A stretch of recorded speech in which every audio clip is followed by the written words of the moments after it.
Challenge করলাম, open challenge. আপনার সাথে আমি ডিবেট করতে চাই, আপনার সাথে আমি ওপেন টক শো করতে চাই। ঢাকা কলেজের অডিটোরিয়াম অনেক বড়। ঢাকা কলেজ অডিটোরিয়াম আপনারা প্রত্যেকে আসবেন, প্রত্যেকে প্রশ্ন করবেন, আমি প্রত্যেকটা প্রশ্নের আমি জবাব দেবো, প্রত্যেকটা প্রশ্ন আমরা ডিসিশন আমরা উত্তর দেবো। ঢাকা কলেজ সেই সাহসটা রাখে। তুমি কে আমি কে, তুমি কে আমি কে।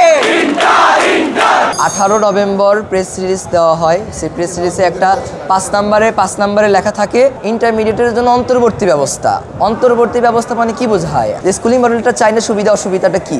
দেখেন, এই বিষয়ে আমরা অনেক আলাপ দিয়েছি, আমরা অনেক মিডিয়াতে কথা বলেছি, লেখালেখি করেছি।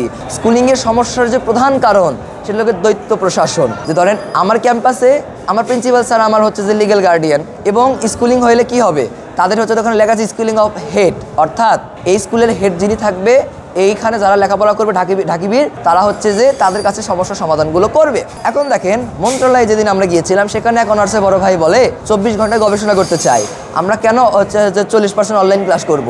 এবং তারা সে সময় তারা এই কথাও বলে যে রাত 8টা 7টা পর্যন্ত যখন ক্লাস হবে তখন তো মেয়েদের যাতায়াত করতে অসুবিধা হবে, সেই ক্লাসটা আমি অবশ্যই 10টা থেকে করতে চাই। এই যে তাদের এখন থেকে তাদের যে একটা প্রবণতা, তারা আগে থেকে ক্লাস করতে চায়, এটা যখন স্কুলিং যখন রান করবে, আমি বারবার একটা কথা বলেছি, এটা অবশ্যই 35 সাল থেকে রান করবে, 2025 সাল থেকে। সেই সময় গিয়ে তারা যদি দাবি করে যে আমরা অনলাইন ক্লাস বাতিল করে ইন্টারমিডিয়েটকে বাতিল করে দিয়ে হচ্ছে যে আমাদেরকে পূর্ণাঙ্গ সময়টা দেওয়া হোক, তখন তারা প্রথমে কার কাছে যাবে?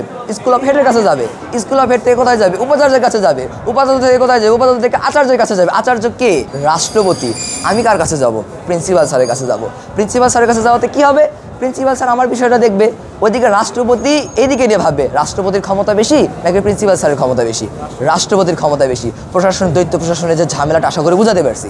রাইট নাও আমরা ঢাকা কলেজের বড় ভাইদের সাথে শেয়ার করি, ঢাকা কলেজের অনার্সে বড় ভাইরা আছে, তারা আমরা ঢাকা কলেজের অনার্সে বড় ভাই, তারা আমাদেরকে ভালোবাসে, আমরা তাদেরকে ভালোবাসি। এটা ঢাকা কলেজের অনার্সে বড় ভাই, তাদের কোনো অসুবিধা হলে প্রিন্সিপাল স্যারের কাছে আসে, আমার কোনো অসুবিধা হলে প্রিন্সিপাল স্যারের কাছে। অর্থাৎ একটাই প্রশাসন, দ্বৈত প্রশাসন নাই। আশা করি দ্বৈত প্রশাসনের বিষয়টা পরিষ্কার।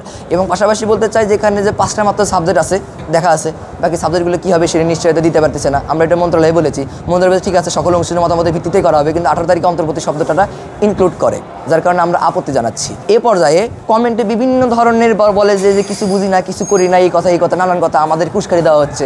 কষ্ট করে বলতে চাই, চ্যালেঞ্জ করলাম, ওপেন চ্যালেঞ্জ। আপনার সাথে আমি ডিবেট করতে চাই, আপনার সাথে আমি ওপেন টক শো করতে চাই। ঢাকা কলেজের অডিটোরিয়াম অনেক বড়।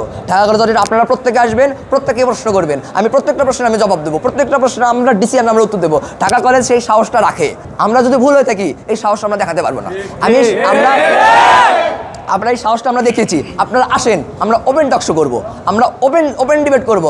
আপনি আপনার আর্গুমেন্ট দেবেন, আমি আমার আর্গুমেন্ট দেবো, সবাই দেখবে, লাইভ করবেন, আপনারা আপনাদের পেজে করবেন, আপনাদের মতো প্রশ্ন দেবেন। আমি ধৈর্য সহকারে আপনাদের প্রত্যেকটা প্রশ্ন আমি ডিল করবো, প্রত্যেকটা প্রশ্ন আমি উত্তর দেবো।